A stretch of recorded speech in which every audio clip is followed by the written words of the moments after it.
we are going to discuss the anchoring effect and the serial position effect. Firstly, the anchoring effect is representing a cognitive bias where an individual depends too heavily on an initial piece of information offered to make subsequent judgments while making decisions.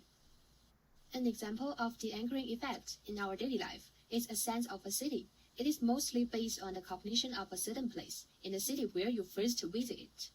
If the place was dirty and messy, then the city will be perceived as dirty and messy. If the place was clean and comfortable, then in the cognition, it is likely to feel like that the entire city is particularly clean and comfortable. Secondly, the serial position effect is showing a list of items to be learned on how well it is remembered. It is combined by the primary effect and the recency effect. The primary effect involves rehearsing items until they enter a long-term memory, and recency effect involves the brain's ability to hold up to lost items in a short-term memory. For example, in short, remembering the beginning and the ending of a journal is better than remembering the middle part. Meanwhile, how are they similar or different? How do they influence people's thinking? The similarities between the anchoring effect and the serial position effect. Both of the anchoring effect and the serial position effect influence people's decision-making. For example, when buying a car, the car seller first gave the price of the car for $27,000, and then the buyer says he's willing to pay for $25,000 at most.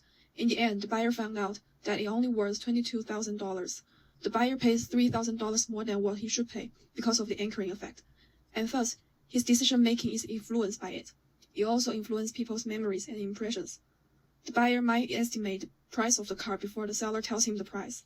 However, the anchoring effect still influences or even breaks his impression of the car.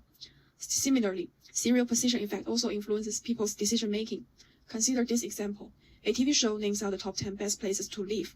According to serial positioning effect, audience might only remember the first few or last few places and decide to move to this place. And they both seem to influence people's memories and impressions about certain objects or concepts in some way. The serial position effect also influences audience memories and impressions about some places.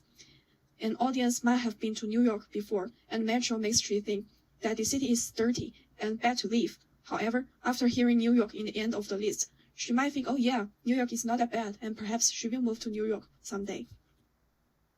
The differences between the anchoring effect and the serial position effect. The serial position effect is restricted by two extra elements, the primacy effect and the recency effect. The anchoring effect is restricted by previous views or thoughts. This is how the anchoring effect and the serial position effect similar and different.